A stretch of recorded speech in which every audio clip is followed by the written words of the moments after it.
Okay. We're going to open this meeting at 11:38. Welcome, everyone. I do believe we have an invitation and pledge. Billy? Yeah, so good morning, Board of Trustees and staff here at Southwest ISD, and thank you for participating in our normal, which is first Tuesday of the month, board work session. Obviously, tomorrow's a big day in the nation and state and locally, and so we were able to move this meeting to Monday. I apologize for the little delay today. Anytime we move out of our kind of normal routine, it does take a little while to get some traction underneath us. So thank you for being here. I'm going to introduce Mr. Roger Campos. He's going to deliver the invocation this morning to start our meeting, and then he's going to lead us in the Pledge of Allegiance, please. And please bow your heads. Heavenly Father, we come to you today asking for your guidance, wisdom, and support as we begin this meeting. Help us to engage in meaningful discussion, allow us to grow closer as a group, and nurture the bonds of community as we make decisions that might affect the students, staff, faculty, alumni, and the friends of Southwest ISD. And continue to remind us that all that we do here today, all that we accomplish, is for the pursuit of truth, for the greater glory of you, and for the service of humanity. We ask these things in your name. Amen. Amen. I pledge allegiance to the flag of the United States of America and to the republic for which it stands, one nation, under God, indivisible, with liberty and justice for all. Under the Texas flag, I pledge allegiance to thee, Texas, one state, under God, one and indivisible. Thank you, Mr. Campos. Sir.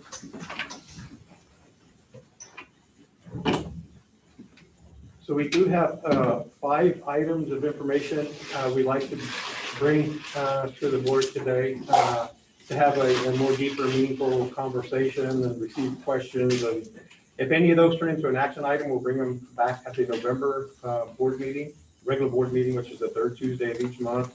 And we do have one, I think, item for action today. And I think that's item number 3, Mr. Vice President. Yes, sir. This is a resolution. We actually brought this item to you already for approval. Due to a technicality, they needed a resolution to actually solidify the sale of the land. And so Thomas is here really just to go through it with you and let you know why we have to have this resolution and get approval from you all for a recommendation. Yes, sir. Thank you. And Mr. Vasquez, I'd like to make a notation. I skipped an item, which is public comments, and just to let you know, no one did sign up by the 4:30 deadline that we had in the posting, sir. Thank you. Okay, John. So, as Mr. Chris said, the Board of Trustees had already voted and approved the sale to the Union Pacific Railroad, 0.22 acres next to our transportation facility. That was in the July board meeting. It was under our understanding that the minutes from the board meeting were going to be enough to suffice Union Pacific for the sale to be finalized. They came back several months later and said that there would need to be actually a resolution passed. So what Ms. Weezar has, and also that this is a resolution that's going to be signed by the board, giving Dr. Versif permission to be the one that actually signs on the paperwork for the closing of that property. So we're just recommendation that the board approve this resolution so that Dr. Versif can be the one that signs on. And we have negotiated a final price. Yes, it's $28,700, and we presented that at the July board meeting. So this is like Brandon says, kind of a technicality just to make sure that the paperwork goes through. Okay, we need a motion. I move. I second. We have a motion and a second. All in favor, please say aye. Aye. All opposed, same sign. Thank you. Motion passes. I think Ms. Weezar will have the resolution for signature. Thank you, Tony.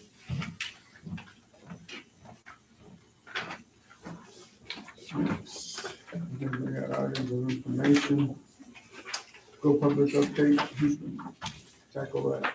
Yeah, so I think we have joining us by Zoom, Ms. Lisa Jackson. As you know, she's the executive director of Go Public, has been in that position for quite a while and just doing a really phenomenal job. And so Lisa, can you hear me? I can hear you. Thank you. So I'd like to go ahead and turn that over. Lisa's trying to make presentations to all participating Go Public ISDs. And so I'll turn it over to her. I think I can add a little bit to her presentation, and we're just fortunate to have her presenting today. Lisa? Thank you so much. I think, this is such a unique situation for me to sort of see everyone. So it's a good thing that I can connect with all of you. Thank you so much for the time. I did wear green, even though I am out there to promote all districts, but I did wear green today. So thank you so much. I have a very brief presentation that I will share with you all, and hopefully hit some highlights from both last year and what we're about to do this year. Can you see my screen? Yes. We can Okay, see you. fantastic. We can see you, not the Oh, president. okay, hang on, hold on. Let's see. It always comes down to this with Zoom. Mhm. There we go. I think that did it, right? Yes. There we go. Okay. Okay. Let me minimize everything. There we go. Is that clear? Yes. Okay, very good. So what I did in this presentation was I tried to tailor the majority of it to how Go Public shined a spotlight on Southwest ISD, but also too, you'll hear a little bit more of the holistic approach that Go Public took last year and going into this year. So we'll just quickly go over a little bit about what Go Public is, and then the 2019-2020 quick snapshot, and then 2020-2021, a high level overview. So again, the Go Public campaign, we're now in our 7th year, and it's just grown tremendously in both presence and connection within the community here in San Antonio and even outside of San Antonio. And we continue to work on shining a spotlight on the school districts, but also connecting the community to the importance of traditional public education is the way that we continue to frame our public schools. So this presentation will kind of hit some of those high points. So when we talk about last year, we will hit a few of the really great moments that happen in both traditional media and social media. So I'm not sure if everyone has seen this spot, but I did go ahead and pull this in. This was a terrific spot that we did with David Chancellor of WOAI, an absolutely wonderful partnership that we had last year, where David would spotlight a school district every Monday evening at 6:30. And he is just a masterful storyteller. He has to be, honestly, hands down, one of the best that I've ever seen. He, in fact, won an award at the Texas School Public Relations Association for the work that he did with Go Public. So each Monday, I ensured that every school district had a spotlight, and this was Southwest. Well, every Monday, our David Chancellor goes looking for the best stories from area public schools. And just to make sure, can you hear that? Yeah. Okay. This week is focusing on 2 students from Southwest High School who turned the stock show and rodeo into their own personal job interview, and boy, do they ace it. They built for the future while honoring the past. My dad was an FFA. He was FFA president when his time, and just being here at Southwest is just continuing a legacy. A new generation adding to excellence, which isn't easy, because when it comes to the FFA program at Southwest High School, there are reminders of excellence everywhere. Kelly Tondry is a senior at Southwest. She's the school's 2-time president of the FFA. My dad actually came to Southwest High School and helped earn some of these banners. So it's really rewarding to get to be a part of a program my dad was in. FFA really is just one big family. Big being the key word. Kelly has raised animals, and lots of them, since she was 5. Pigs, goats, and rabbits. In fact, she's breeding and showing over 200 rabbits. So this is the Californian breed I was talking about. So he will hit approximately 10 pounds when he's full grown.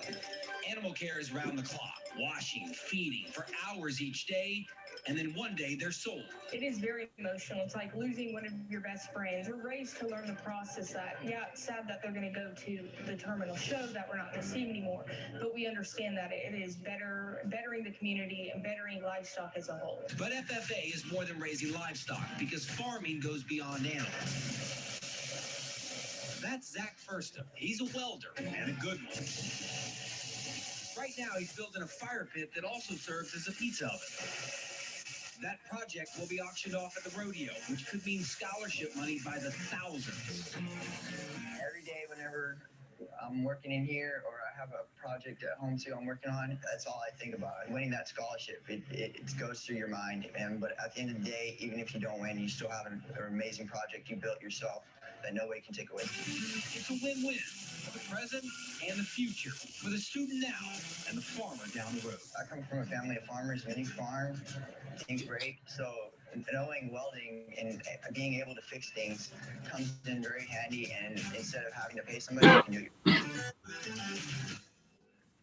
Zach gets that shot at scholarship money this weekend when he shows off his oven. And as for Kelly, she showed off her lamb tie at the rodeo this past weekend. She didn't place, but she's already won big time. She has been accepted to Texas A&M, where she plans to study biological and agricultural engineering.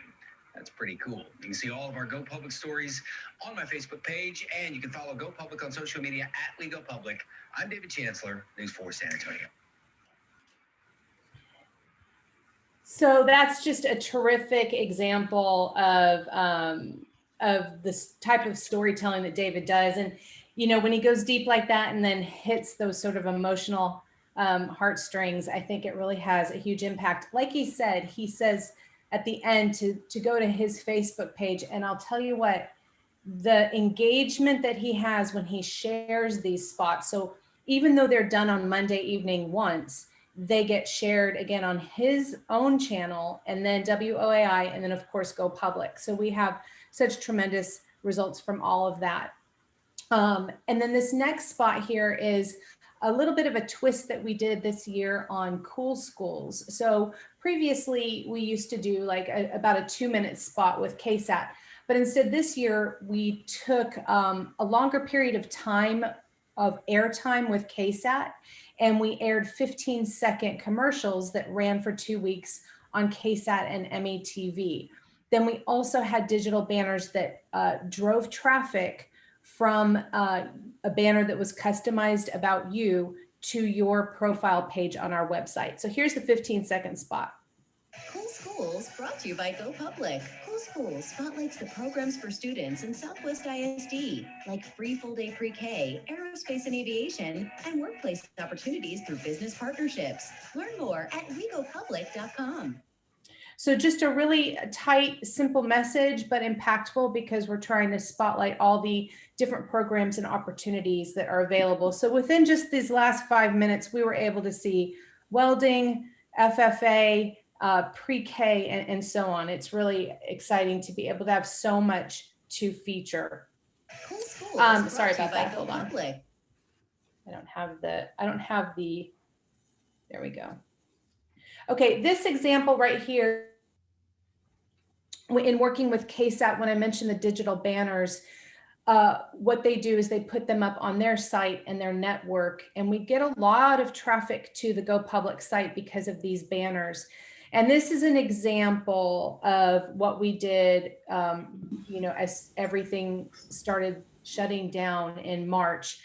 And as everyone did, we all had to kind of quickly change gears and start a new approach. So the objective here was to highlight what was happening in the absolute immediate current climate. And so we decided to highlight the services that the school districts were all providing. In addition to that, we linked everyone to our COVID-19 compilation page, which gave a snapshot of what the school districts were doing and then provided a direct link to each of the school districts' COVID-19 update page. So like Southwest did, all of the ISDs had one page, central location, where everyone would go, and we then linked to that. So it was a very effective use of everyone's resources.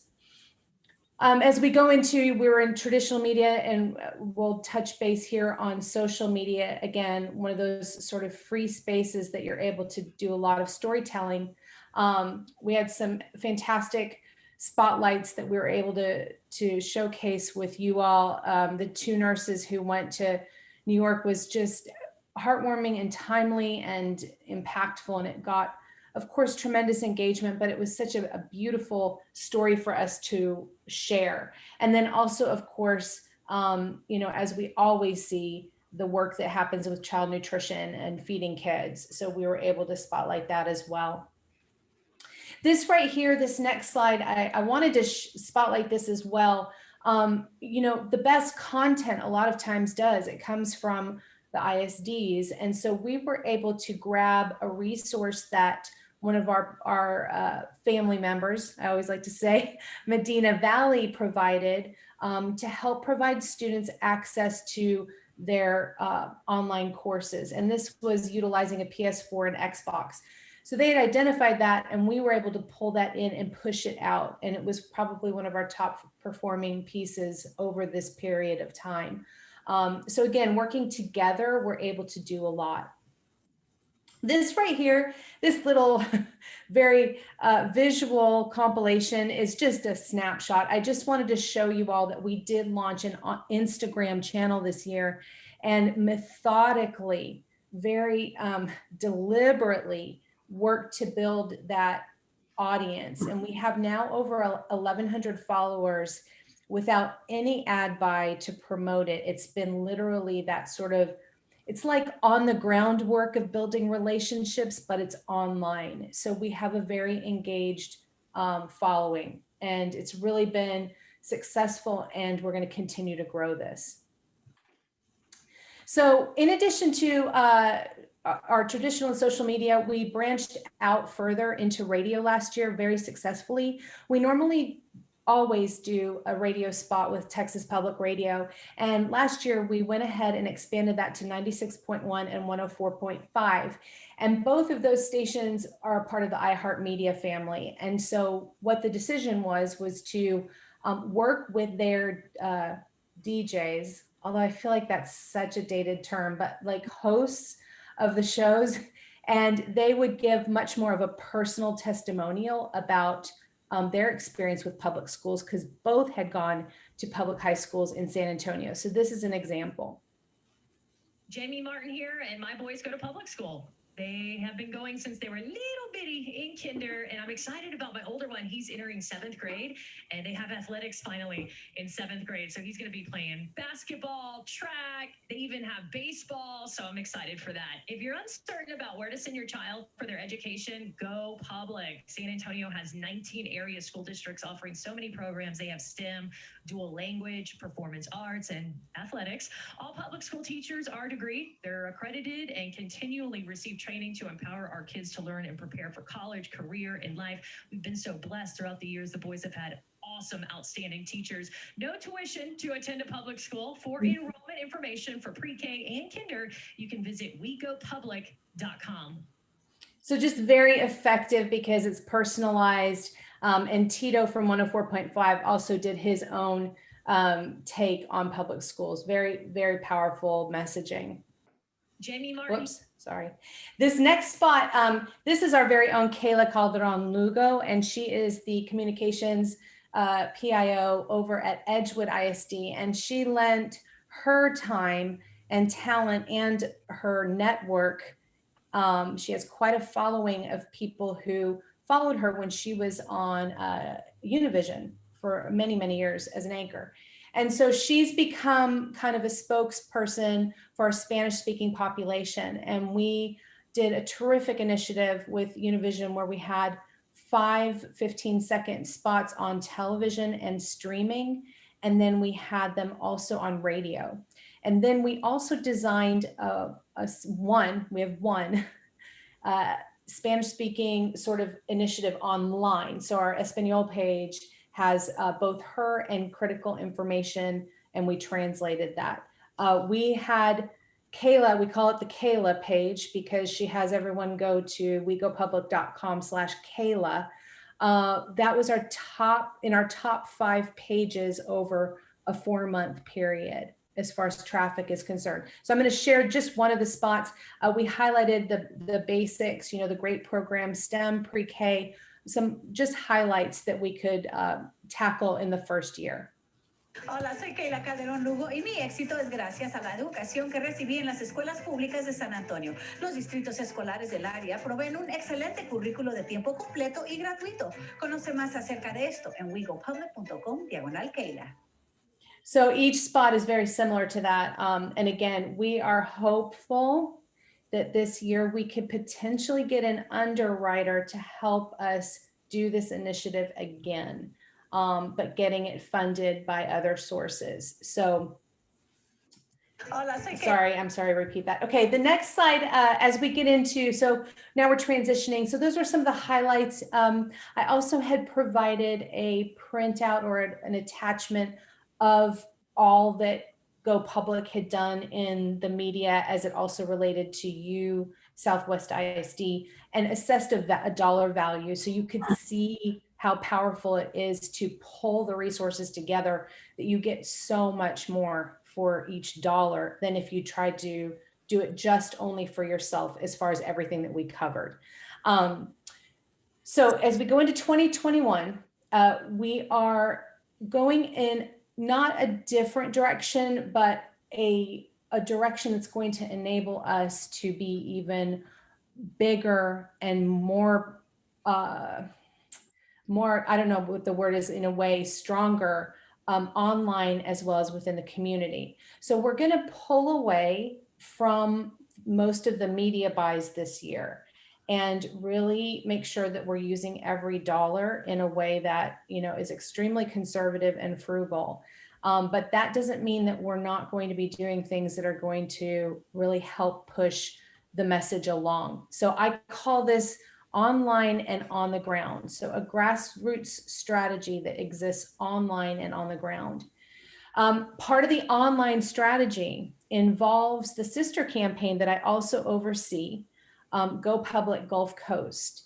They have 21 ISDs in their region.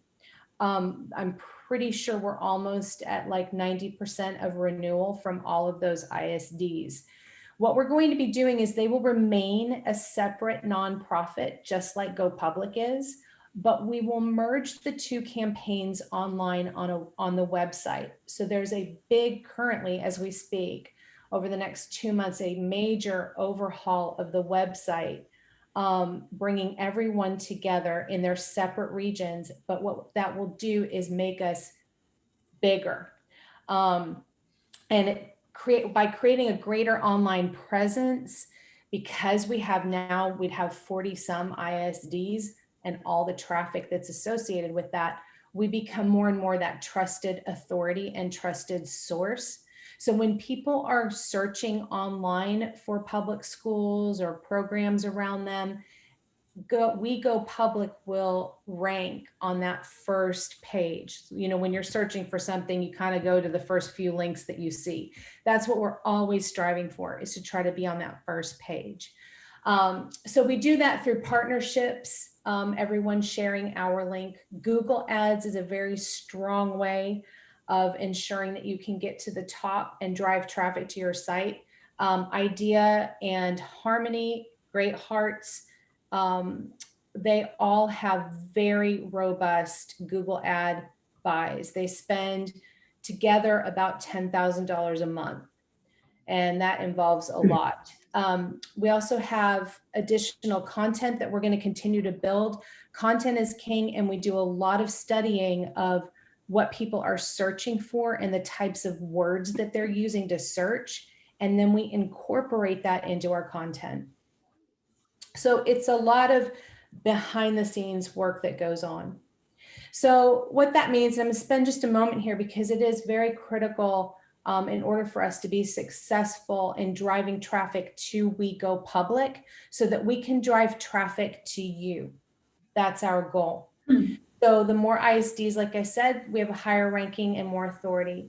Content is key. So that means we're trying to get ourselves on that first page and we optimize our content. We also want to be that trusted source. And we're going to be generating landing pages that will pull people into us. We also, again, like I said, studying those Google and search keywords. So for example, pre-K program near me, STEM program San Antonio, things like that. We're able to see behind the scenes what people are searching for. And then the potential to scale statewide, the site is being set up so that other regions could come on as well. However, each one would remain separate.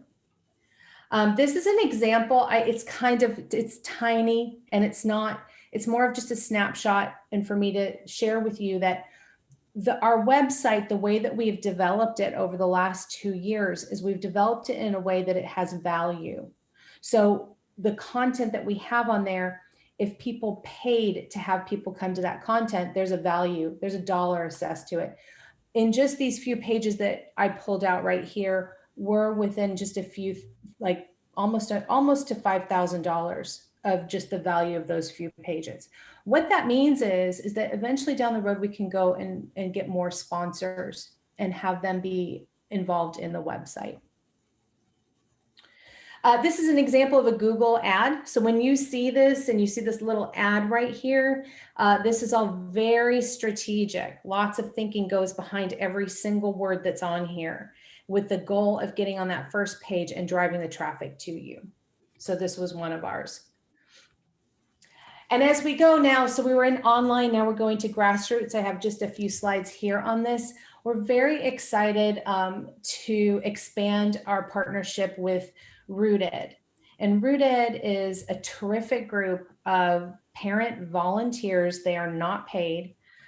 They started in Northeast ISD, and they felt that there was a real need for that peer-to-peer communications about their neighborhood schools. And what they were seeing was a lot of their friends were sending their children to a charter school, mostly in that area, it was Great Hearts. And when they would ask their friends, you know, why did you send your children there? Like, why not go to the middle school down the street? They would ask them, you know, have you even visited the middle school? And their friends most of the time would say, no, I haven't seen the school. So they were going on preconceived ideas and about what their neighborhood schools were. And that's how Great Hearts was also pulling people to them. That's one of the ways. I mean, not all of them. So this peer-to-peer group of parents, they really are kind of like ambassadors for each of their neighborhood campuses. And they started expanding a little into North Side, Harlandale, and South Side. And so when I had met with the steering committee over the summer to talk about strategy, Dr. Versteft and the others had really pinpointed a need to do more grassroots and asked if we could do an ambassador program. And I immediately thought, we don't need to start a new one. We just need to work with Rooted. And that's exactly what they're doing. So they are expanding right now. We're going to have training. So I'll be behind the scenes working with them and setting things up. They're currently right now setting up meetings with principals around all of San Antonio. We will have trainings for the new reps in December online. And then in January, they will start to do their work. We will support them with some kits and things like that, but we're really excited to work with Rooted. And then additional grassroots community and business. The YMCA, we are partnering again with 7 locations in San Antonio and going a little bit deeper with them. And then also I will work a little bit more with the chambers in San Antonio, whether it's a lunch and learn or presentation or a way that I can engage when it makes sense, then that's going to be some of the additional grassroots work.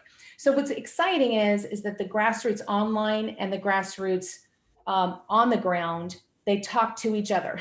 So they both are working hand in hand. And then the final piece of this is the grassroots at the campus level. So I'm having currently a redesign for banners for all of the campuses in San Antonio. I believe it's somewhere around 400 something. I have to look at the number, but we'll have all of those produced so that everyone will have fresh banners and ensure that there's also messaging happening at the campus level. And that concludes my presentation. I do want to first of all thank you all for giving me the time, for the support that you've given to Go Public, for Dr. Verstift and all of his contributions and time dedicated to the steering committee, and also to both Janice and Roger and the team there. They are always just so tremendous to work with. So I did want to make sure I got that in before I stopped and asked if you all had any questions. Lisa, this is Sylvester Vasquez. Hi, how are you? Hi, how are you? Good. Listen, I just want to say that you're doing superb. We got to a point, Go Public got to a point where we couldn't grow anymore, I don't think, until we brought you on board. And you're doing a superb job. Please continue doing it, and we'll continue to chip in our, 2 cents as often as we can. Thank you, Sylvester. That means a lot. It's an absolute joy to be able to do this work. So yeah, I'd just like to add, we're very fortunate to have Lisa as our ED for, it's been a few years now. She's done tremendous work. She came from the kind of dairy arena. I'm sure some of you heard of the campaign Got Milk. Very engaged and involved in that. And she's done tremendous work. Go Public is about coming off the sidelines and sharing all the positive things that are happening. Because if we're not sharing those things, then we're letting other people share a message that may not be factual or definitely contradictory to that. And so part of this grassroots, getting back to our grassroots, having our campaign, our bumper stickers, our backyard strategies of understanding how do we continue to move that positive message. Lisa is always behind it, always doing tremendous work. And so thank you for coming on. And I know this was an update. You're doing it at all the other school districts. I think it's a compliment that Houston, with their Go Public Gulf Coast, definitely saw what was happening in San Antonio, and they wanted to replicate that.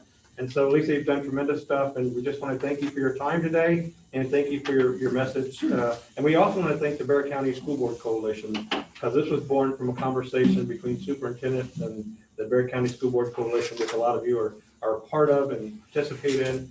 And so they're a tremendous backbone to this as well. So thank you, Lisa. Thank you. Thank you all. Have a wonderful week. Take care. Bye-bye. Okay. Financial advisors update. Yes, sir. Yes, sir. Go ahead, Chris, here. Go ahead.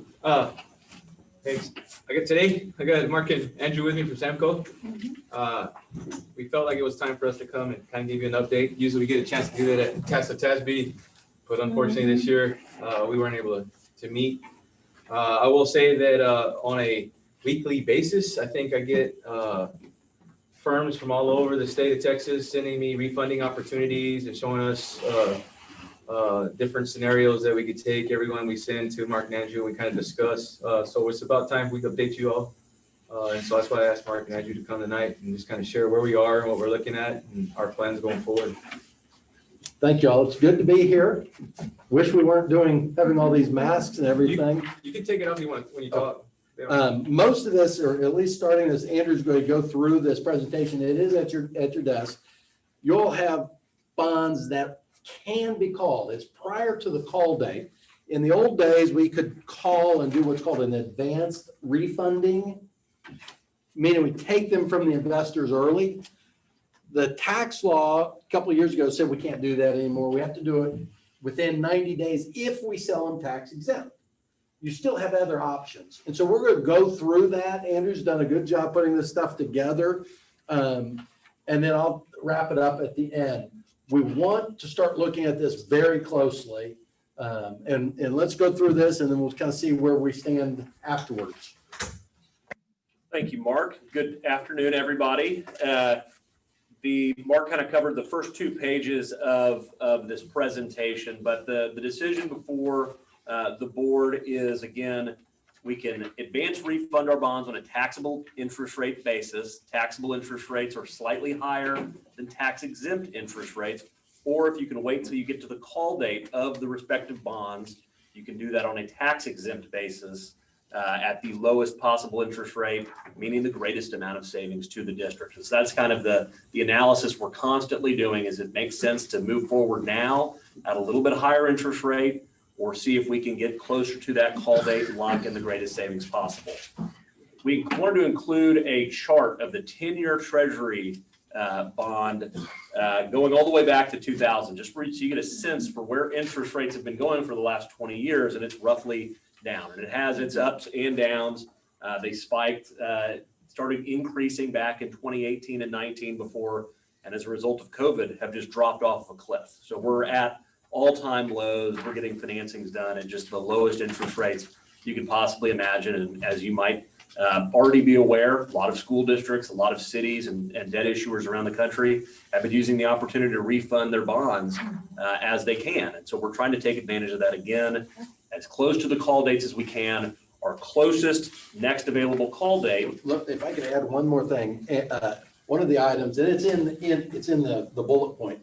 The Fed a few months ago said because of COVID and the economy, that they're going to keep interest rates low until at least the end of 2023. Now, they don't control all of the yield curve. They control the front end, but over the last multiple years, as they put more tools in their toolkit to help the economy, they got a permission to buy long-term bonds. So when they can buy long-term bonds, they can, in effect, buy down the interest rate.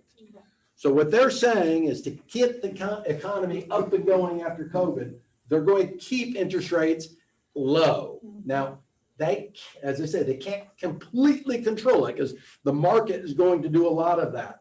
But that's a message that I hear, meaning till 2023, rates can be low. No promises, no guarantees, but they're going to work to keep them low, which is something to think about as we're going through these numbers. So if you flip to page 5 of the attached, we've got the summary of the refunding that we're working through and visiting with Dr. Verstuff and with Mr. Crisp about on frankly a weekly basis at this point. It's your Series 2013 bonds. It was the first series of bonds that we issued after the 2012 bond election. Mm-hmm. The interest rates range from between 3.5% to 5%. They become callable February of 2022. And so we've got some time to wait until we can do this on a current basis. We could sell this basically next October 2021. That's within 90, we'd close in November. That's within 90 days of that call date. So that's the earliest we could do this on a tax exempt basis, or we could refund it now on a taxable basis to try to lock in that savings. And so the summary there in the middle of the page, first we looked at what the taxable advance refunding savings would be based on taxable rates as of just last week, and we could save roughly $31,531,000 by refinancing those on a gross basis this fall or winter, depending on how quickly we could move. Conversely, if tax exempt interest rates stay the exact same as they are now, in October, when we can do this on a tax exempt current basis, we could save $37 million. So that's an additional $6.5 million. Plus, we're also not having to escrow the interest payments between now and that call date because we will have waited past the next 2 interest payment dates. And so that takes it from a 27% present value savings to 32%. That's obviously a lot of money if we're talking about $5 to $6 million in additional savings. And it comes down to what is the likelihood that we think interest rates are going to rise to that level. So we conduct a break-even analysis, and the break-even analysis says that interest rates need to rise 41 basis points before it makes sense to take advantage of this taxable refunding versus waiting until we get to the current refunding in October of next year. We've seen that over the last 2 weeks, the market start to pick up and that break-even point start to narrow. It was higher. It was like 60 basis points a month ago, down to 40 basis points. And that's why in visiting with staff, wanted to bring this to the board's attention and start to consider that we may want to move forward with this in a more timely manner than just waiting until October of next year to bring this to your attention or sometime thereafter. And so one of the plan that we wanted to visit with you all about this brown bag is putting together a parameter bond sale order that would authorize district staff and Samco and bond counsel to move forward with the refunding should the markets move in such a way that would make it advantageous to go ahead and take advantage of this, because it does take time to put an offering document together, to visit with the rating agencies, to get underwriters on board and get to market. And so that's one of the key steps to visit with you all about this afternoon. The parameter bond sale process is something that we've done several times on previous bond sales, both refundings and new money, that have allowed the district to be nimble in accessing the market when it makes the most sense. And so that's something that for your consideration this afternoon. There is also, and I think Mark wanted to talk about this, the 2013 bonds are what we're recommending proceeding with at this time. Underwriters have been pitching you all on these refundings and taking advantage of that. And there is another series of bonds that we're not advising you all to refund right now, but other underwriters are putting it out there that you could do it and you could generate savings with it. Your 2014 bonds, those aren't callable until 2023. They have even more negative arbitrage. We're continuing to keep an eye on that, but we're not proposing to include it in this first refunding because the savings are so much less, and the break-even point, if on these bonds that we're discussing. You keep saying we're going to do the refunding. We're not ready to proceed with the refunding yet. You're right. And I have a question about that real quick. Yes. Is there a trigger amount for the basis points where you guys would say we gotta move quickly, or like if you see the markets moving and stuff? I'm gonna back up just a little bit, but that's exactly where I'm going with you. So in visiting with staff, we say, okay, let's do this parameter order. So you authorize your staff to move forward with the refunding. Our goal is going to be to target October, a full year from now. Wait so that we can try to capture that $6 million extra. Now that's the goal. So we're going to keep watching these interest rates. And if all of a sudden we get to 20 basis points, well, we may say, let's go.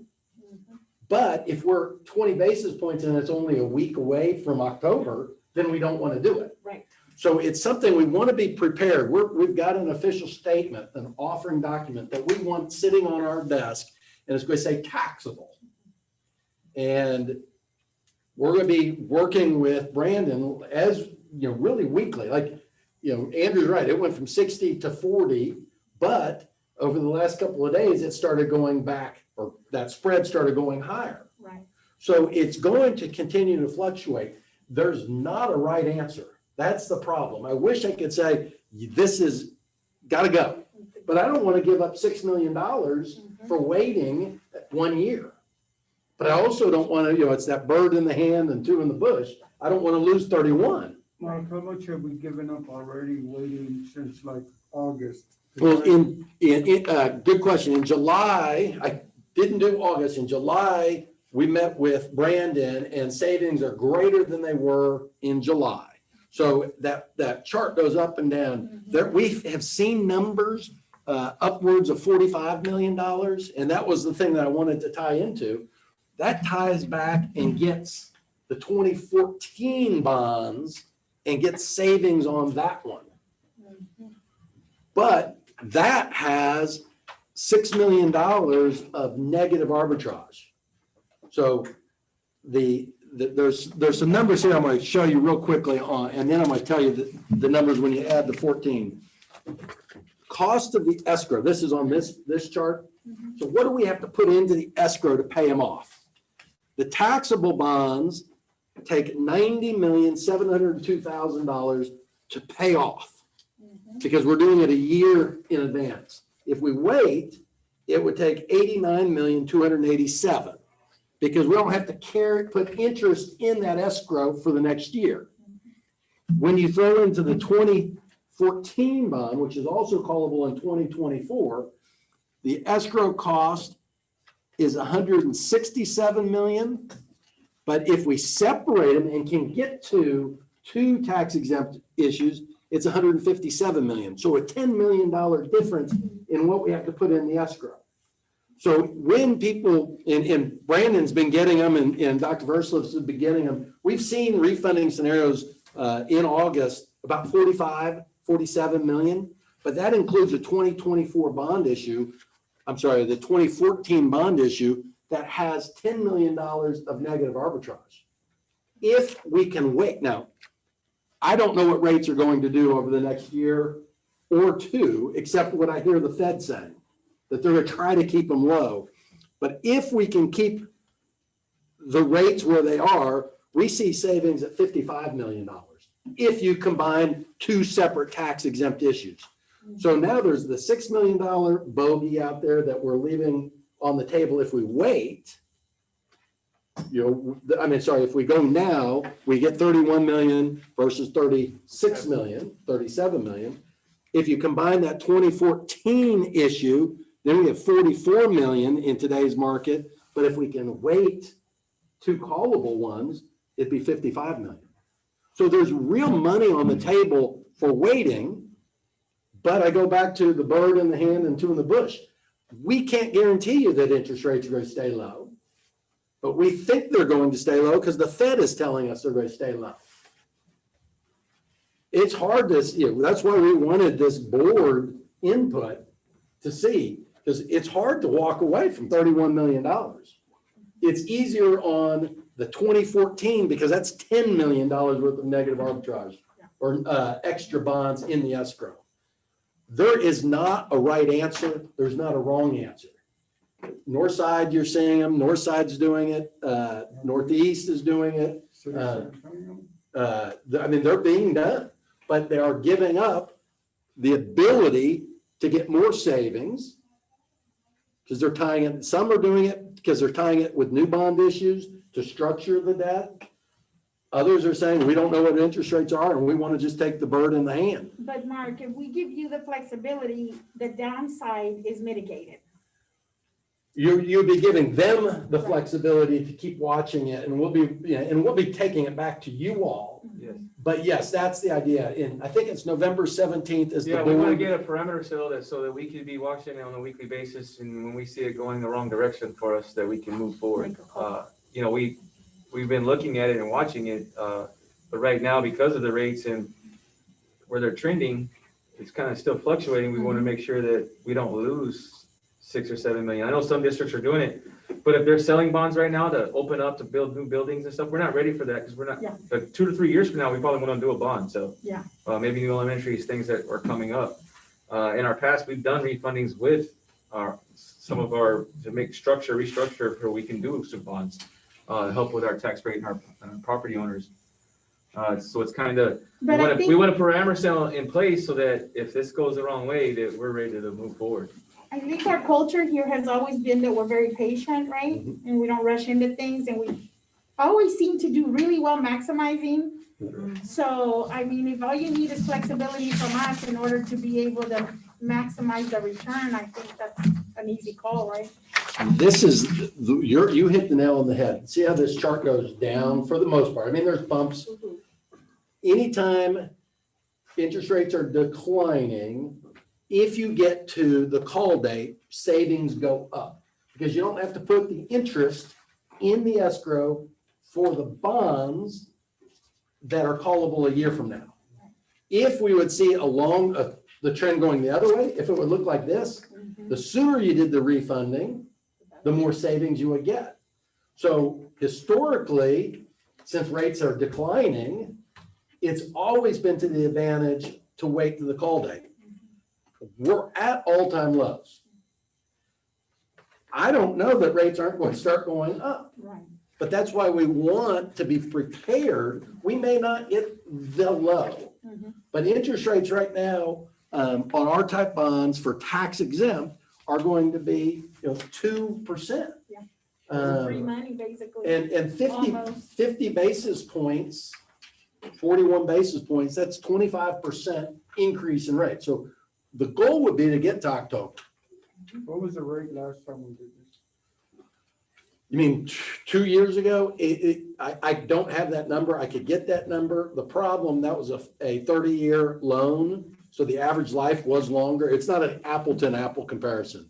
because these are going to be a 20-year loan, so the average life is going to be 10 versus And I'd 15. also like to see what this means in pennies to our taxpayers. Look at page 6. So the taxable on the left, roughly savings is $1,400,000. On the right, tax exempt, roughly speaking, is $1,800,000. So it's about a $400,000 difference. Are you doing that calculation? No, I was not. What's the It's roughly 400,000. pardon? Are you talking about the difference between the? No, what is a penny on your tax rate right now? It's on the INS side? Well, what your 1 penny brings in what for total revenues? Huh? About $400,000. 445 or something like that. So $1,400,000. Yeah, well, the difference between a tax exempt versus taxable would be about 1 cent. Going now to get $1,400,000 versus $1,800,000, it's about 1 cent on your tax rate. That'd be the difference. So if we did the refunding now, $1,400,000 would save about 3.5 pennies on your tax rate. Although we would probably try to structure it to keep the tax rate on the INS side the same, so that 2 or 3 years from now, you have a drop off when you have a new bond issue, because we promised the voters that we would never exceed 43, or when we had the bond election, that we wouldn't exceed 43. Yeah. And we're at 37. 37. And so, we would probably try to keep it at 37 by paying debt quicker, and then having a bigger drop off in about that 2-year time frame when you might consider going out for a bond issue. Because the taxpayer only sees the overall OM&O INS together. Yeah, that's what they see. They see the whole tax rate together. So we have to always manage that so that when we get an opportunity to go up for a bond and we can sell our bond saying that we're not going to raise taxes. Right. So it's for me, it's, we want to put this parameter cell in place. So if it goes wrong, we can jump on it and let's get the maximum savings we can. But if we can get to October, an extra $6 million helps provide that room. And so that's what we're trying to manage here, is trying to get to a point where we want to make sure that we get the maximum amount of savings we can. And right now the market is good, but if it stays steady, we're talking about $6 million extra that would help us make room for a future bond. I mean, that's kind of how we've done them in the past, to try to see and maximize every penny so that we can make room. And then when we're ready to go to the public to ask for help, to help provide us some more of our facilities, we don't have to raise taxes. We don't have to ask for that extra penny or two that we need from them. And that's so we have a plan. We just want y'all to know that we're looking at this, and we're going to look at it on a weekly basis, and we're going to watch it. And if it's after November 17th and we get everything in ready and we get to December and January and it's moving the wrong way, we were going to probably move forward. Yeah, it's hard to believe that interest rates will stay this low. Correct. Too long. For very much longer. Just Yes. general feeling. And you'd have to be able to be flexible enough to move very quickly. Yes, sir. If in fact they do. We want the board to also know that our conversation is also about our next bond.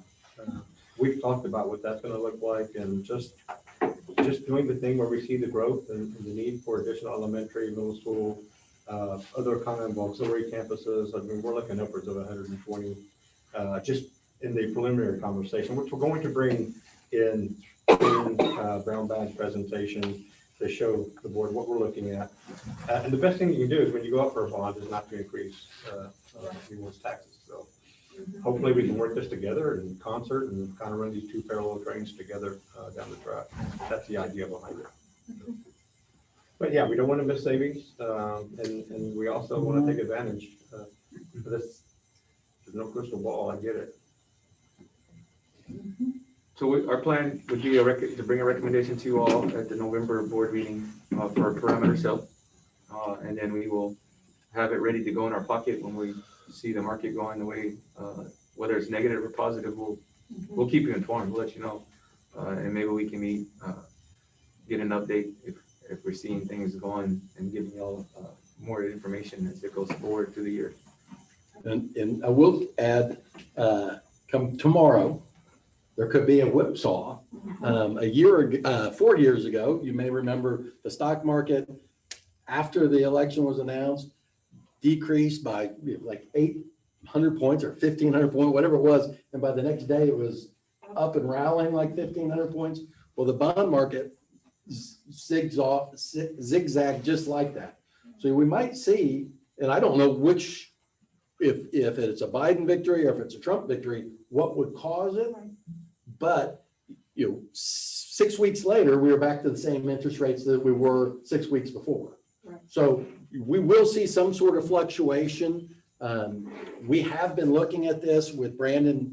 We met in July, but we've been getting things for so long. We've been looking at these numbers, and savings from then to now have increased because we're getting, every time we can make a bond payment, that's less money than we have to put into the escrow. So the savings go up, all being equal, meaning interest rates stay close to the same. So if we can get to February, that eliminates the February payment. We're just that much, further. That's $800,000 we don't have to include in the escrow.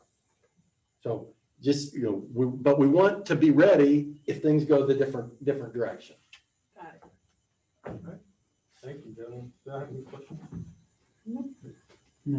Is the November 17th, you want us to get all that and prepare for that board meeting? I guess we'd look to you on that. And at that point, we'll be within 30 days from the market if we need to proceed. Sounds good. Thank you, gentlemen. Thank you. Thank you very much for coming out today. Moving right along, targeted improvement plans, tip from McCullough, Southwest Legacy, Spicewood, and Hidden Cove. Yes, this afternoon we have Lisa Bolte, who will be introducing our principals who are part of this process, and we will also be sharing the goals and the plans from each of the campus. So we are excited and thank you for being here. Lisa.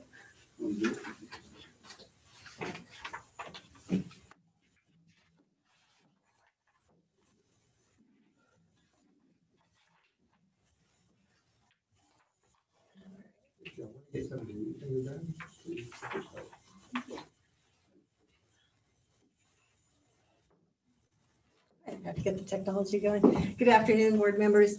So we're bringing before you the targeted improvement plans that 5 of our campuses have been working on.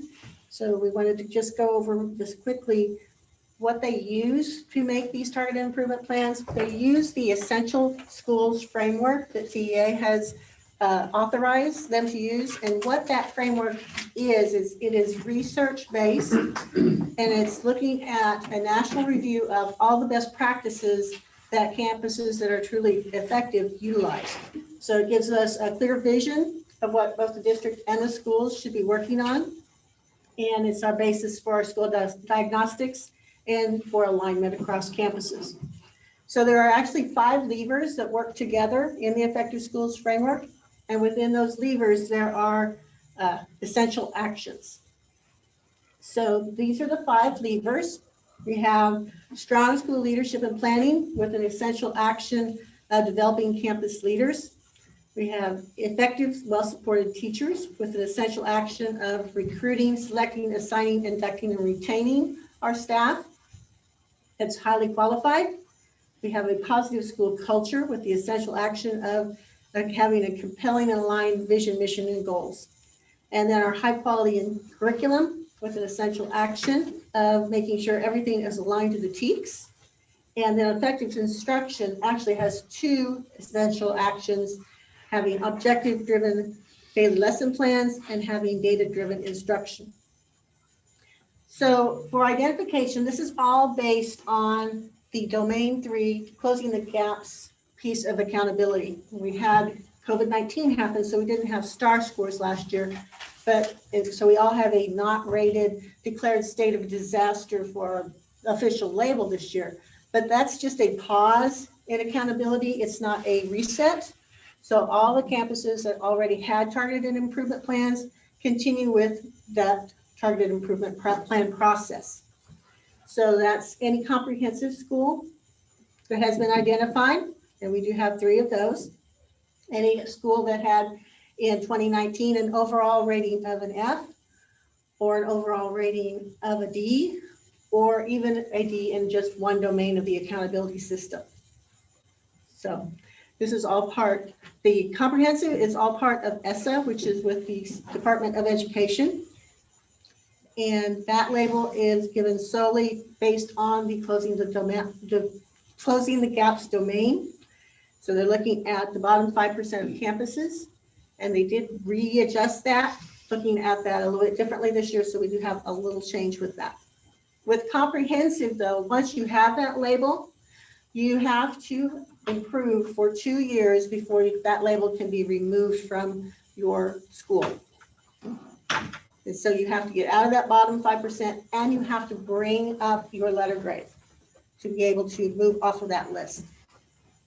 The letter grades, the overall F or overall D, that is a state label. And so TEA scales those raw scores across each domain to determine those letter grades, and then calculates an overall score and a grade for each domain. So the campuses that have received these labels go through a process. And with no STAR scores this year, they had to do a reflective prioritization activity, because they looked at all the work they had done prior to spring break and looked at how they were achieving on their plans and what progress they had made and what kind of artifacts they had to support that evidence. And they used that information to help drive the creation of their tips for this year. So then the district coordinator of school improvement and the principal supervisors looked at the targeted improvement plans and developed a district theory of action based on the commitments the district has for each lever. And we also determined district actions that would support each plan. And then these plans will be submitted to TA for review once they have had board approval. Then we have conferences with TA every quarter, because as we work through the plan, we resubmit them and let them know what progress we're making. So we're going to start by talking about McNair Middle School. So I'm going to have Ms. Chris come up and talk about her school. They have 2 prioritized essential actions that they're going to be working with. Lisa, I have a quick question. Yes. We have gotten these in the summer during normal times? Normally we would have received this in August. Yes. Okay. And so if there would have been changes, it might have been different campuses having it. Okay. So our 2 focus areas are daily driven lesson plans and data driven instruction. Went to 2018, closing the gaps, we were at a 47. And so we had to really figure out how we were going to close the gaps for our students and to make improvement, to move from comprehensive support, which now we are comprehensive progress, because we went from a 47 to a 71. Based on what we were doing last year, we were right on our way to be removed from comprehensive support with the systems that we had already put in place. So as a leadership team, we discussed what are things that we want to continue to do in order for us to get up comprehensive progress, or what needs to be changed. One of the things that we adopted in 2019 was the Effective School Framework lesson plan. We needed a unified lesson plan for all our core teachers so that we all have the same components. What we found in 2018, everyone was using their own lesson plan. So we needed something more structured. And so if you'll click on that first one.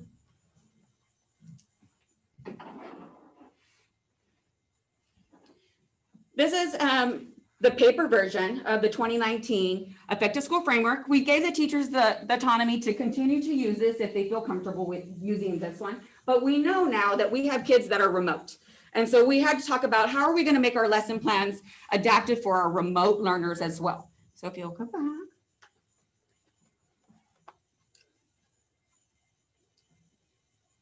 That's why I need somebody else to do it. And click on the other one. So some teachers decided, you know what, I'm going to take all the components of the Effective School Framework and put it into a slideshow. And the slideshow is posted in the Google Classroom for our remote learners, so they know every day what their expectation is. Can you go up a little bit? It starts off with just reminding them to sign in for their attendance, what their expectations are. It also will go to the, there you go. For parents and for students, it gives them their daily schedule for our remote learners. And then on the next one, it introduces their key vocabulary for the week. It gives them the word, but it also will allow them to click on it. So an interactive picture for them. And this is their whole lesson plan for the week that's posted for the students for our remote learners. We were able to adapt our master schedule to allow our 6th through 8th ELAR teachers to have a daily PLC. Because in order for us to make change, you need the time to do it and to really plan and look at those lesson plans. And so they get a daily PLC Monday through Friday, and then our 8th grade math does as well. Because in the past, everybody took algebra at 8th grade. Now, only a select group do, but everybody else takes 8th grade math. And so we haven't taught 8th grade math in a while, so they needed that opportunity to plan daily. One of the things that we said that is a key to our success is our target cards. Our teachers we've given them the opportunity again. We need to be flexible in this time. We can continue to do our paper copy of our target cards, but then how are we going to be making our target cards for our remote learners? So we need to make sure that we're also setting targets with them as well. This is an example of a teacher's Google Classroom where they talk about what is the target card, how to set it up, why setting targets for yourself are important, and then click on this one at the top. Angel. And this is what it would look like. So each student has their own individual target card. It is conditional format, so when you put in the grade, it automatically changes the color to based on the level system for them, so that they always know where they are. The teacher fills that out? The teacher fills that out. And they can. And they share that one-on-one with the student. Okay. And so how do we have the time to do that, right?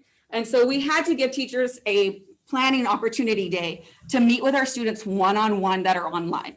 They sent out a Google form for those students to set up appointments with their teachers so that they get their targets as well.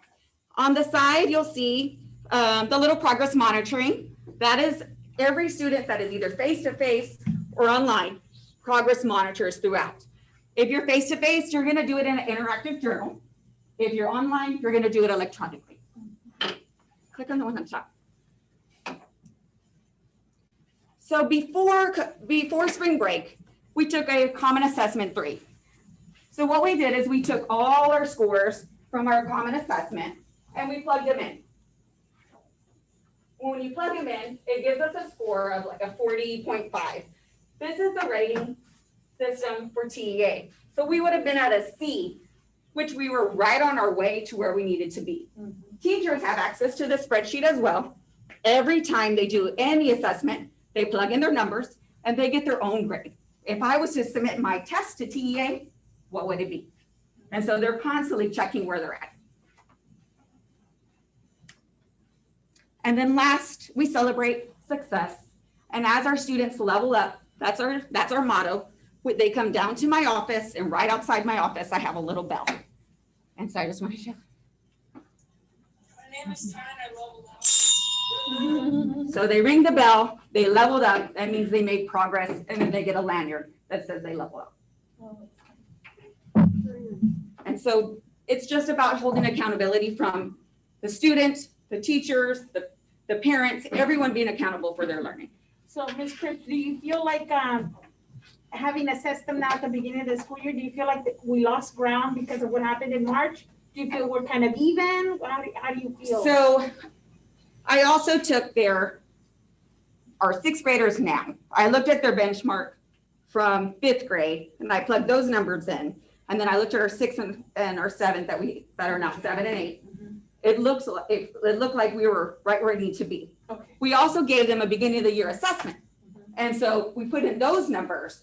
And so we were able to see these kids that are our 8th graders, when they were 6th grade, we have their scores, they're very capable. And I feel like we're right on where we need to be. On target. Like you didn't lose as much ground. Like there was a lot of fear that the kids were gonna lose a lot of ground over this March through the summer. Our common assessments took like a slight decrease, but nothing as huge as we thought. And that you've been able to set up a system that's gonna run from. And because of that, they're able to, for remote learners, do like breakout rooms where they meet one-on-one with the students.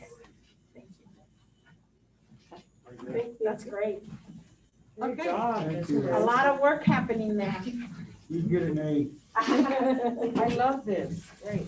All right, so Legacy High School, because we didn't have STAR, that didn't mean that TA just let it ride. They actually did look at the closing the gaps for the comprehensive campuses, and based on some changes that TA made in their determination, they have moved Legacy from a comprehensive re-identified to a comprehensive progress school for 2020. So we're really excited about that, because if they can move that letter grade, they will be off the list next August. So they have 3 prioritized areas, and I'm going to let Mr. Guidry speak to you on those. Hello, guys. So at Legacy, we did have some growth as well. But can you go back to the previous slide? So when we moved into the ECF, we started going off that framework. Our 3 focus areas are going to be developed our leadership with responsibility. So we have an admin team. We have our department heads. Want to make sure we involve them more with the process as well too, because we find that the APs are dealing more with discipline or the operations of the school. We want to involve them more. So that's 1.1. The next one is lesson plans. So we know that when we got to Legacy, there wasn't a set lesson plan system. So we went ahead and we created a better lesson plan system with the help of Shannon Allen from Region 20. And of course, the 5.3, which is data-driven instruction, making sure that we're looking at the data, we're looking at common assessments, benchmark. Where were kids last year? I know Anitra mentioned they were looking at the elementary scores, so we're looking at middle school scores to see if there is any kind of gaps that we can work on. Next one. So going back, so when Legacy was a comprehensive support is because of that domain 3, which is ensuring that our sub-pops are reaching the threshold on the meet standard. So what you're gonna see on your right is what Legacy was when Legacy opened up. And then on the left, it moved up to a C. So the first year Legacy opened up, there wasn't, a letter grade wasn't issued. But if a letter grade would have been issued, it would have been a D campus. So the second year Legacy went up to a C campus. But again, even though that overall went up to a C, that domain 3 is the only one that still hurt us. So you go to the next one. So this, if you look at this, we broke it down into each domain. So you got your 3 domains. You can see that domain 3 is what's hurting Legacy, and that is closing the gaps with our sub-pop. When Legacy opened up, it was a 39 score. Second year moved up to a 56, so it went up 17 points. However, the threshold is a 60, so only misses by 4 points, but that was a big increase. School progress went up 2 points. Went up 17 points in this area. Student achievement, but again, the overall score went up to a C. So as you can see, it was just making sure that we focus on the things. When we got to Legacy, our biggest thing was making sure that they know the kids. And I know it's a little different this year because we have a lot of kids they're working remotely, but they are doing the best that they can. But the biggest thing was getting to know those kids, knowing each kid in every domain. We always talk about understand how accountability works. So you got 30 kids in domain 3, you got to make sure that we're getting to where they need to be. Looking at their benchmark scores, we talk about Think 5. How many kids were within 5 questions to get into approaches, get into meets, and get into masters? So that's kind of the mindset that we have. Even with our common assessment that the kids just took, how many kids were within 5? So then you have a separate intervention group that you could work with, and we could separate it by our kids who are remote and separate by our kids that are face-to-face. So the next step is we have retesters next month. So those kids that hadn't passed the EOC prior years, they're testing next month in December. So we have to target those kids, and we're going to target those kids based on what they did on their benchmark last year and on their common assessments. The biggest thing is making sure that we look at, again, it's the mindset. How many kids were within 5 questions of your approaches, meets, and masters? And when those teachers see, well, Joseph Gitter was only within 5 points, then the teacher has a different mindset as well, too. All they're gonna see, if we look at this 56, we can see, well, how many kids missed it? how many of those kids were within 5 questions? So then we can start kind of focusing on that. So our biggest thing is getting to know the kids, knowing how many questions they were within each one of those domains, and showing progress with the kids. I think that's it. That's it. All right.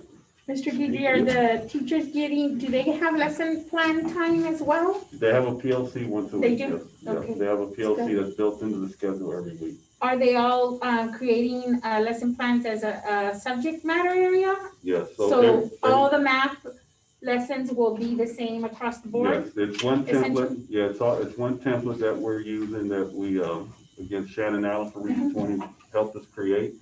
So every content is using the same lesson plan template. Good, excellent. And this will be the first year we did that, or did we do that last year? We did it last year as well, too. Okay, so we should start seeing results as Yeah. well, okay. Yeah. That's Yeah, this also aligned process. to the chiefs, it's also aligned to the ag and the way I. That's awesome. You're already going. That's wonderful.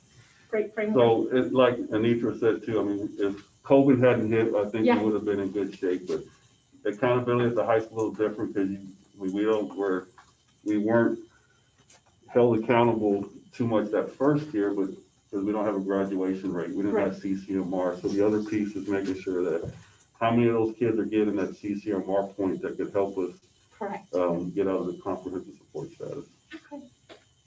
Thank you, sir. Thank you. Thank you. All right, so our next campus is McAuliffe Middle School. So McAuliffe Middle School has 3 prioritized areas, and because they were a second-year F, we did bring a turnaround plan to you last year for approval, and they have chosen to voluntarily implement that turnaround plan because they put all that work and effort into it, and they've got a good plan going. So I'm going to let Ms. Freeman speak to you on that. Okay. Hello, everyone, first of all. So when we completed our self-reflection priority activity, what we noticed is we had 3 areas that we really wanted to work on. And allow me to walk you through them. So the first one was to develop the campus instructional leaders. I knew last year that I wanted to be the keeper of all the information. We've had this conversation, Ms. Garcia, and I knew that I had the capacity within my building to create a strong leadership team. So I began by identifying before COVID who would assist me in making and running our campus leadership team. I selected them based on evaluations, performance, and growth mindset. So that was step 1. And all of our activities came from this, which is a truly effective tool if you implement and you really reflect on it. So step 1 was developing our instructional leaders, which we did, and we have a team now. We began meeting in March throughout the summer via Zoom, whatnot. Now we have our weekly protected time meetings. We meet Monday, 8:00 a.m. with our admin team, and then with our teacher group leaders, we meet every Monday afternoon. And then now, in speaking with my supervisor, we also have huddles. So we wrap around at the end of the week to make sure that we've accomplished all of our tasks. Moving on to step number 2, well, the second one was our lesson plans. Just like Ms. Crisp and Mr. Guidry said, we did not have a structured, unified process, and we knew that needed to change ASAP. What we did was we created a system that allowed for all of our teachers to have a very simple lesson plan. We've given them time. So 2 years ago, I reached out to Tara Wells, and that was a principal who shared the same demographics as McAuliffe, but yet they were performing very well. I reached out and she was nice enough to let all of the 4 middle schools to go visit. What I found at Tara Wells was that they allowed, like Anitra has done, they build in time protected in their master schedule, which is one of the success criteria for an effective school. So in that, this year at McAuliffe, we have all of our ELAR and all of our math teachers who have a daily planning PLC in addition to their conference. So we are planning with them. Their lesson plans are looking the same. And it's obvious. It's also obvious when you walk into the classrooms. So math and ELAR teachers have that protected time. And we also looked at data-driven instruction. But before I go there, can we go to the next slide? I want to show you what we're doing. So again, reviewing. 1, we created our team. 2, will you click on where it says lesson plans? You're good. So what we realized was that not only did we need to create lesson plans, but we need to provide feedback. So if you look on this is what the admin team does every week. we review their Google Classrooms, and we review their lesson plans. So every teacher has feedback on their Google Classrooms and their lesson plans, and that feedback gets emailed to them first thing Monday morning.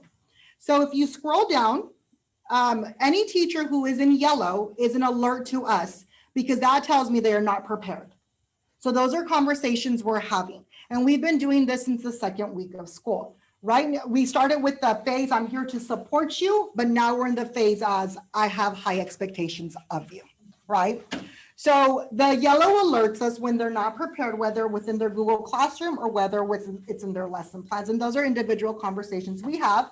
The email, so I check the teachers, the math department, which is I'm their T-test evaluator, and then my admin team checks who they're evaluating. Okay, so that's what we do for our data-driven instruction.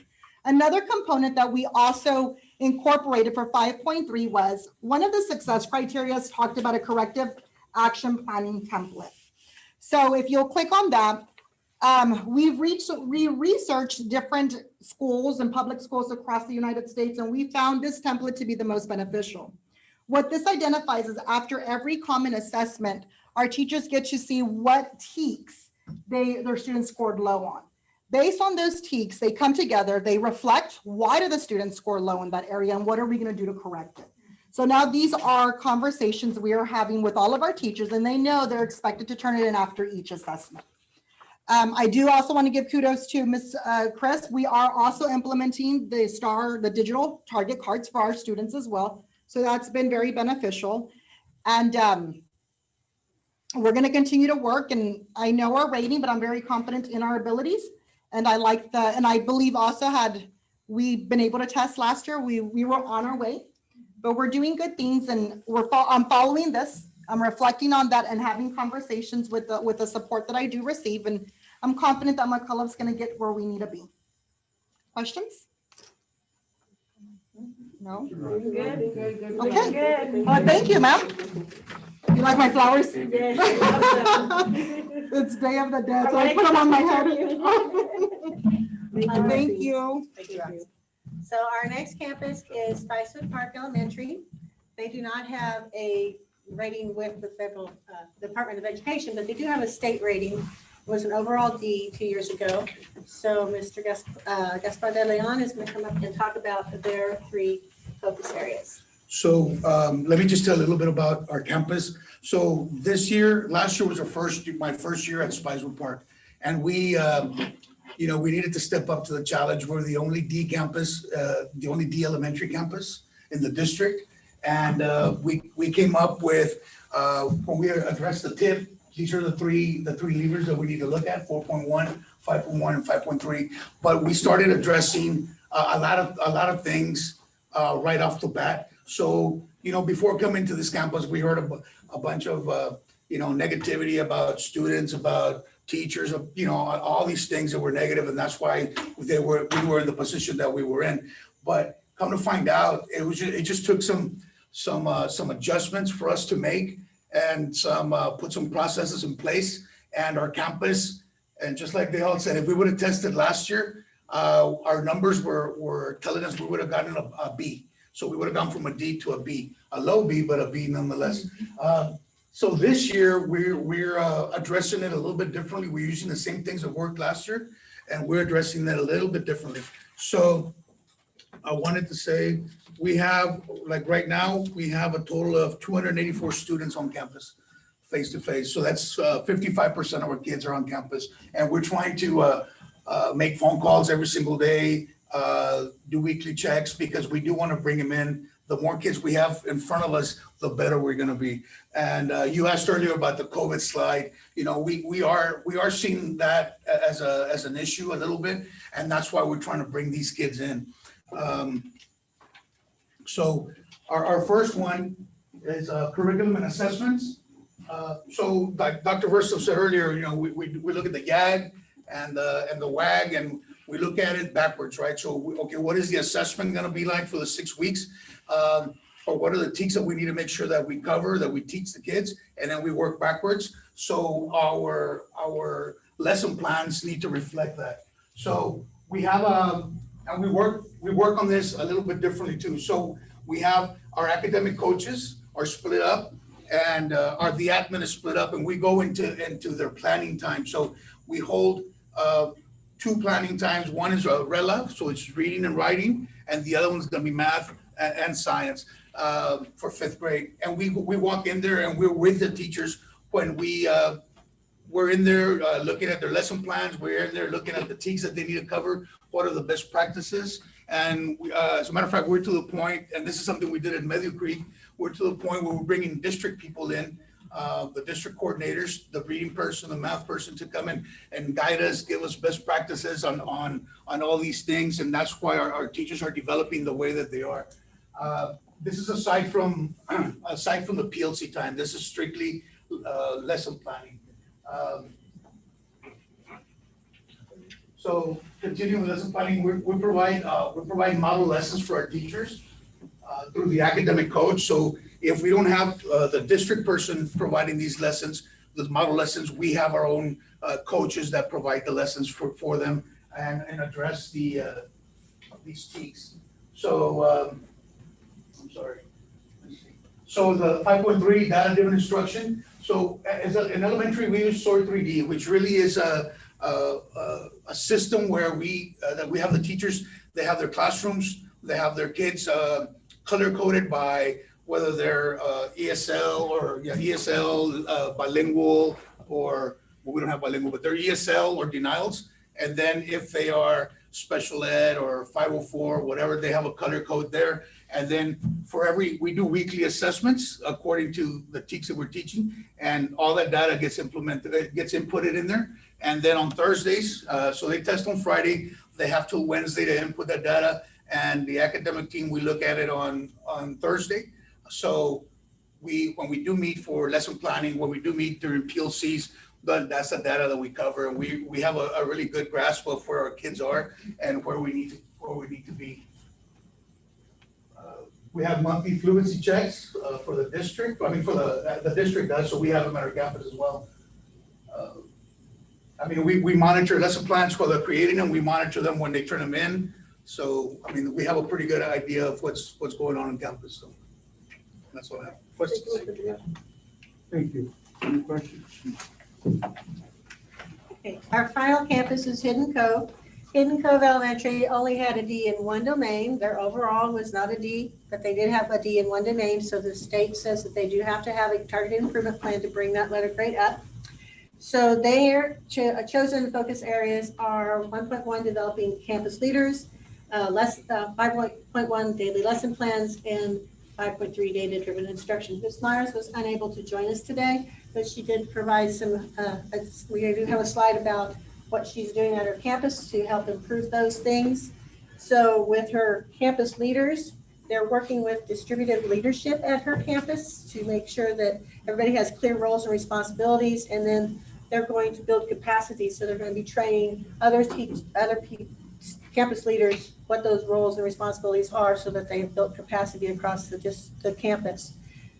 With their daily lesson plans, they have weekly grade level planning with their coaches, and they have common weekly and daily formative assessments that are aligned to the TEKs and the WAG and the YAG as the other campuses are doing.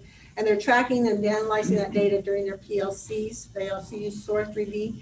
In fact, Ms. Myers kind of invented SOAR 3D, so we really admire what she's brought to our district that the other campuses are able to utilize.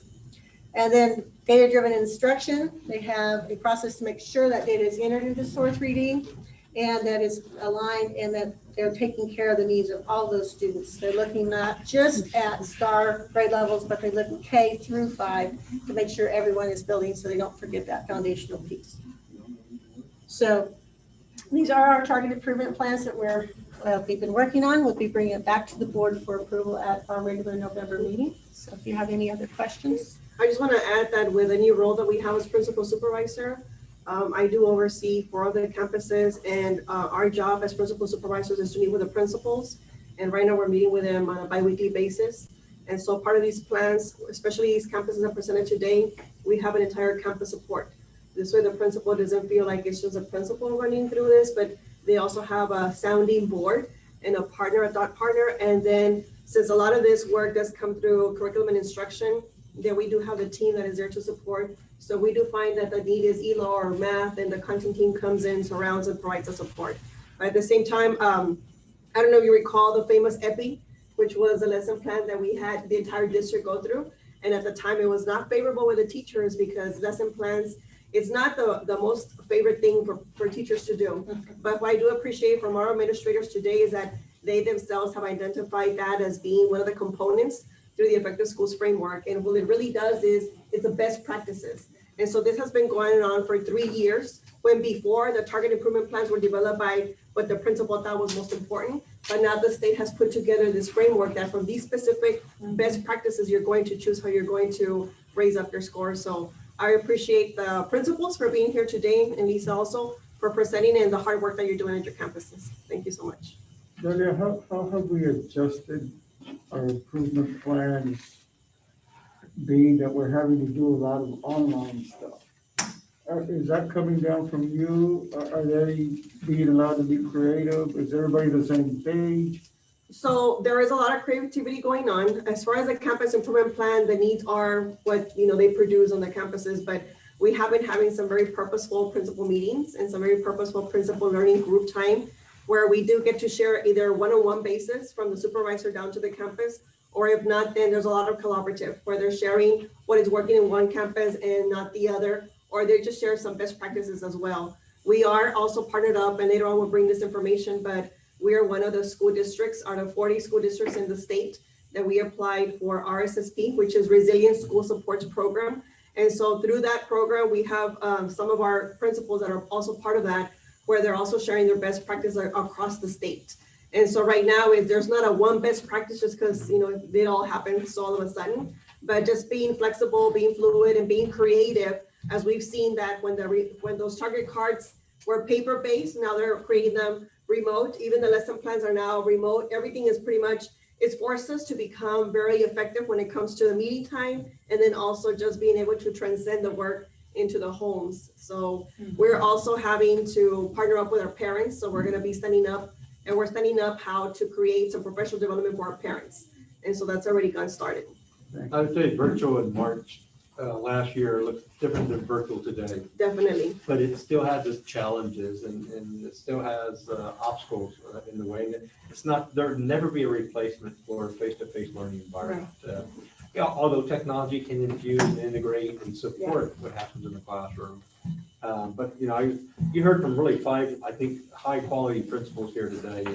And I think, the thing about Southwest is we're going to be transparent and honest, and this is what it is, this is what it looks like. But what that kind of promulgates into is really great opportunities for students to have a great life trajectory because of their experience in school. And I think, I think everyone in Texas is going to have a hiccup with the COVID. There's just no way around that. It's going to be different. But I know we're participating with TEA every chance we get. 140 schools out of the 1,100 throughout Texas who want to be part of the resiliency trajectory.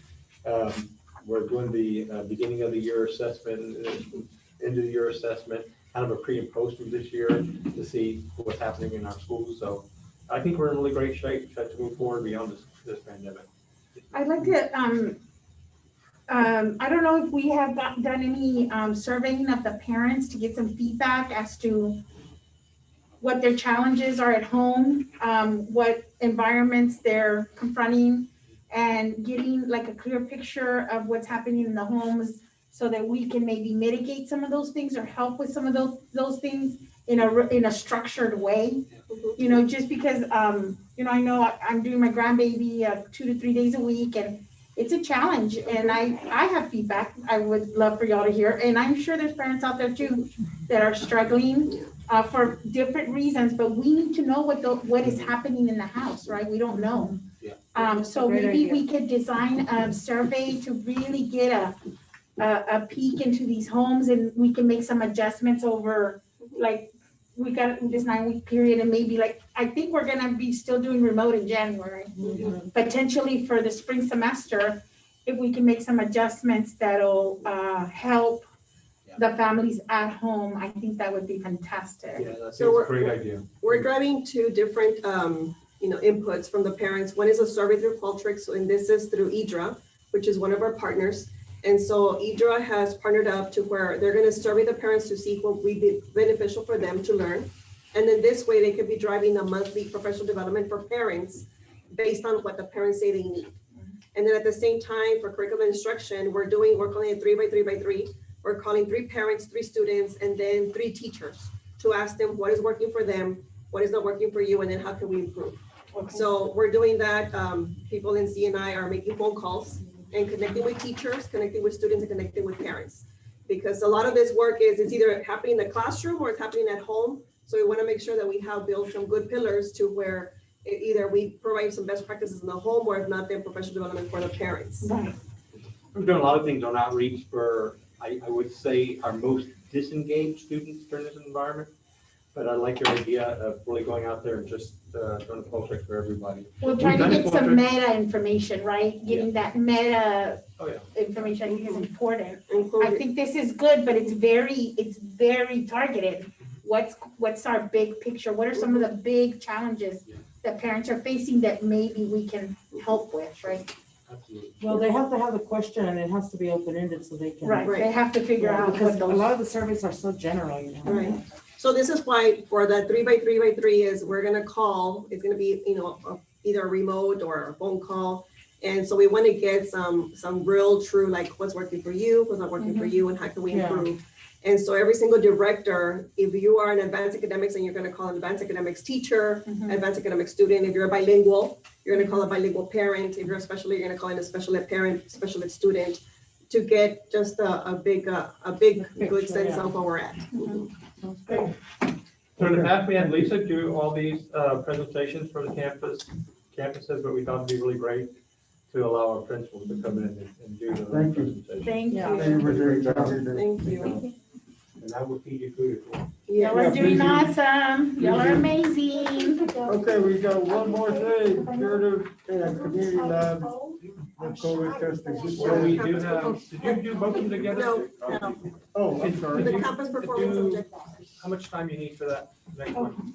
Because I think they can read. Yeah. How are you doing? Good to see you.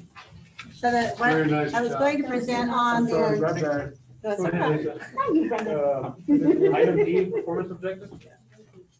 Just the high level stuff. I'll just do a real quick high level on this one.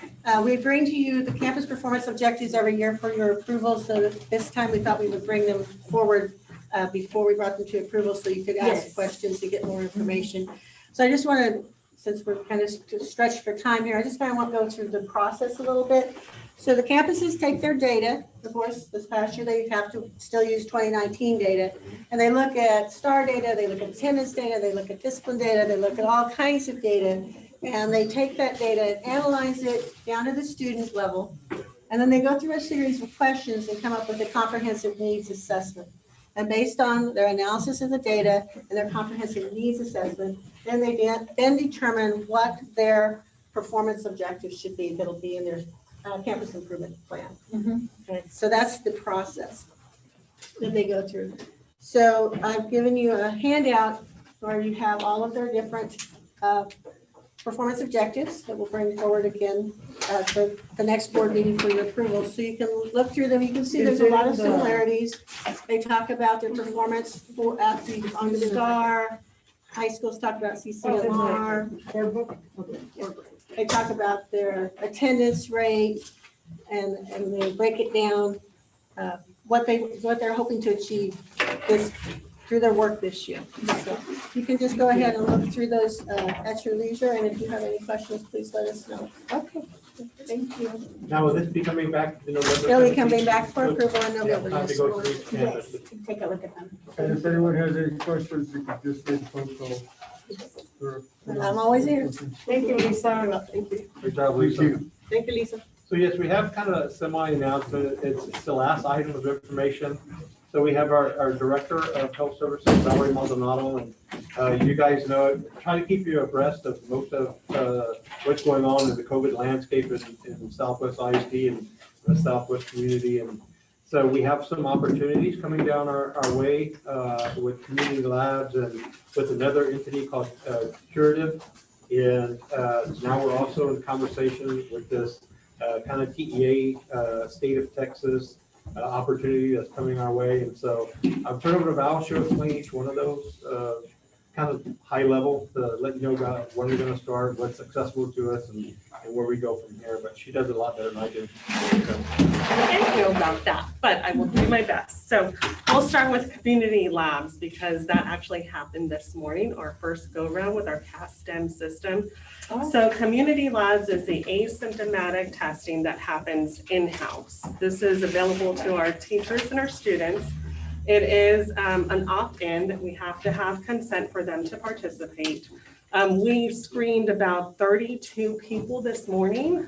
At least that was the number when I left. So it may be a little bit different, but around there, 18 students, 14 staff members at CAS-STEM, which was about half of our population that are there on Mondays.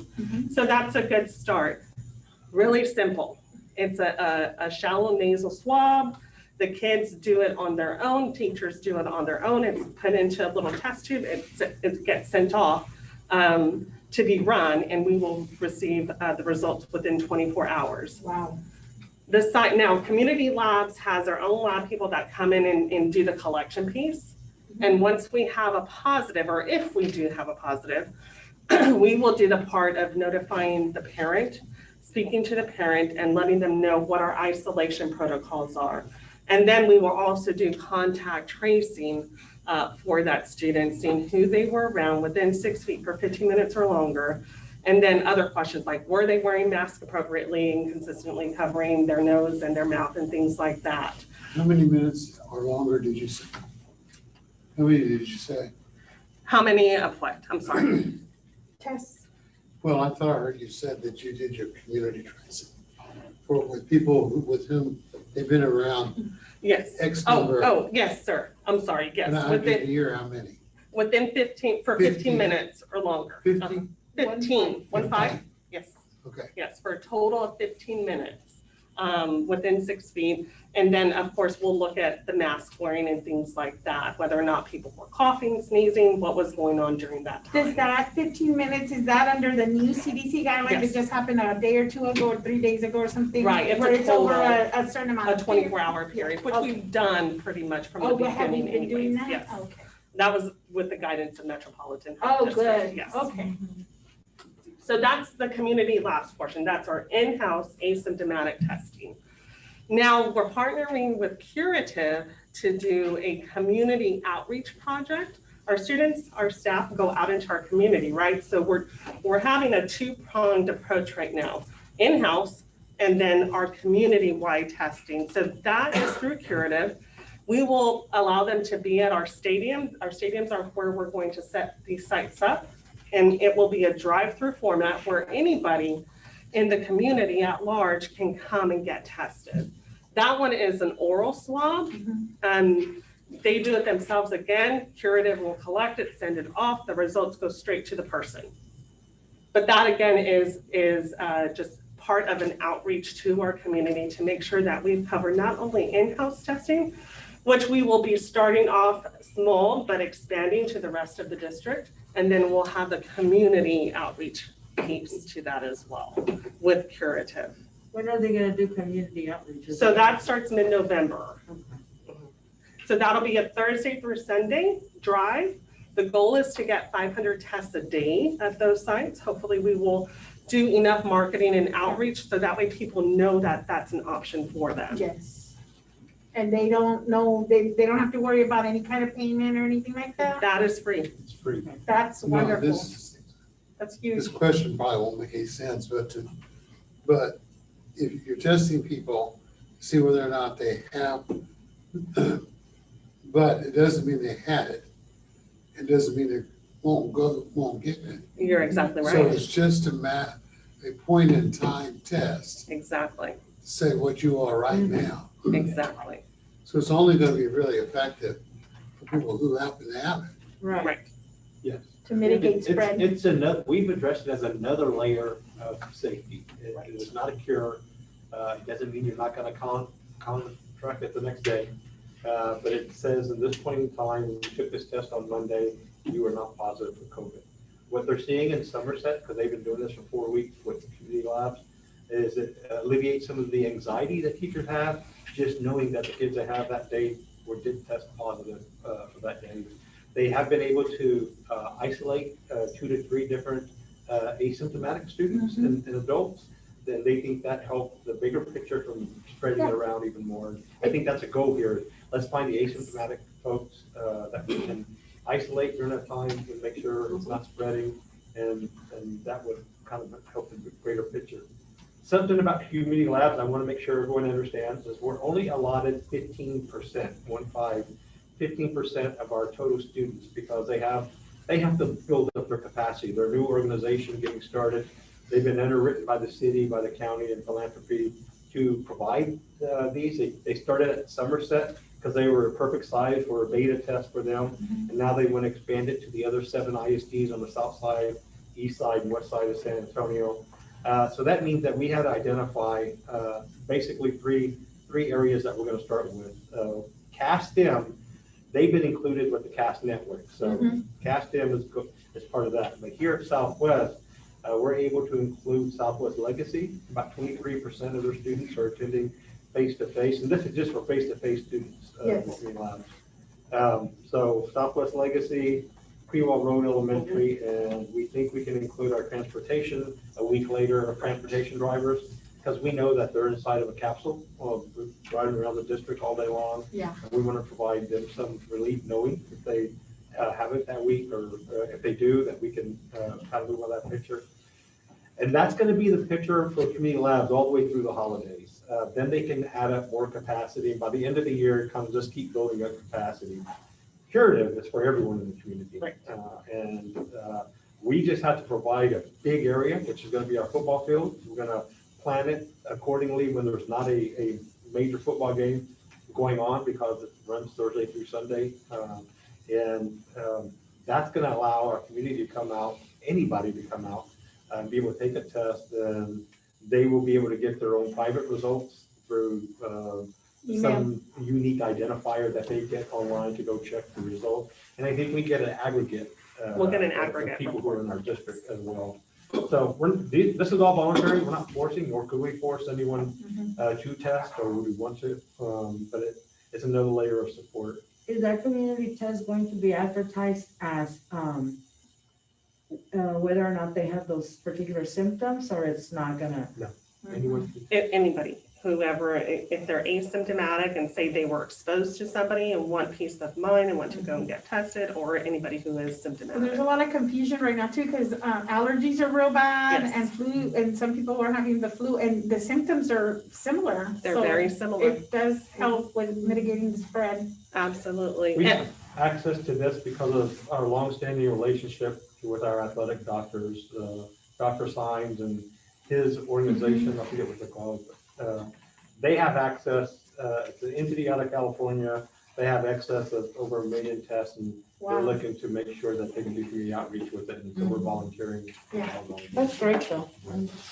Perfect. And the in-house testing will be on a weekly basis as well. So that way we have, even though we're capturing a point in time, we're going to revisit the next week. I know. And so How, I wonder, I know y'all chose already Crewell Elementary, but is there, I feel like we have some elementaries that are higher risk, with higher risk populations that don't have access to healthcare.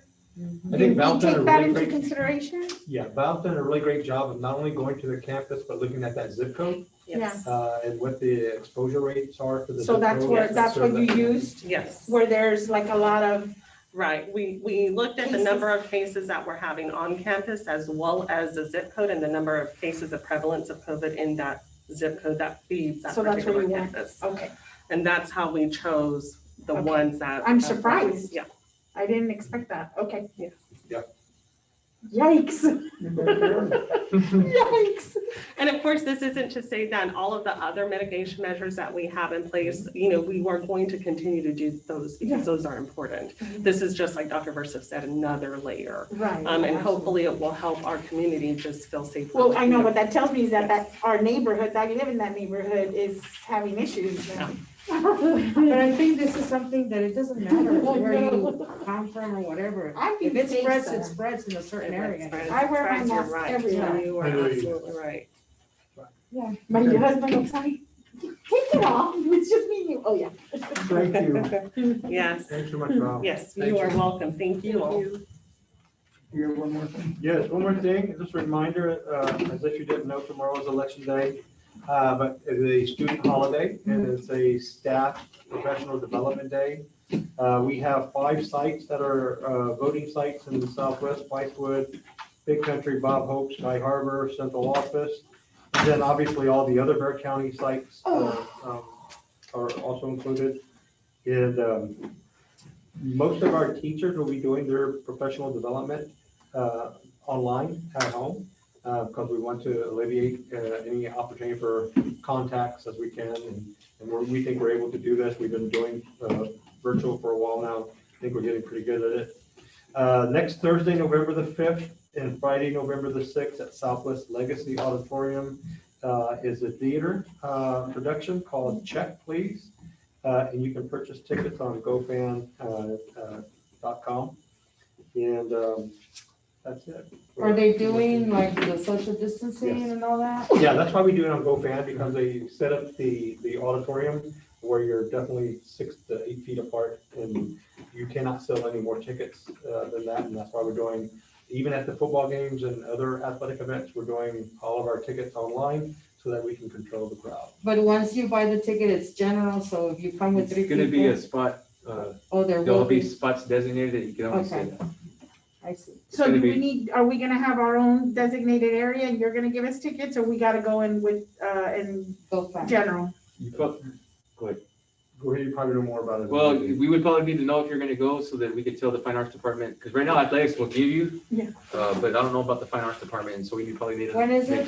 Friday, you Next said? Thursday. Next Thursday and Friday. Thursday? Yes. What's the There- date? can- It's the same performance twice, right? Yes, I'm ma'am. sorry, it's this Thursday, November 5th. Yeah, this week. Oh, this Thursday, week. Friday. And That's it's at this Friday. Legacy? Yeah, this Thursday and Friday. Yeah, if you're interested, send me an email Okay. or something, and I'll Yeah. connect you. I think I wanna go. Me too. There's not a lot of places we go to I just nowadays. haven't been to a play. It's like, Yeah. I feel like all this is, Yeah, we just We're don't see just- human beings really. yeah. I think we miss all the interaction we have Oh, yeah. with our community too. Everybody. Okay. Yes, sir. Thank you all for attending. Meeting adjourned 1:30.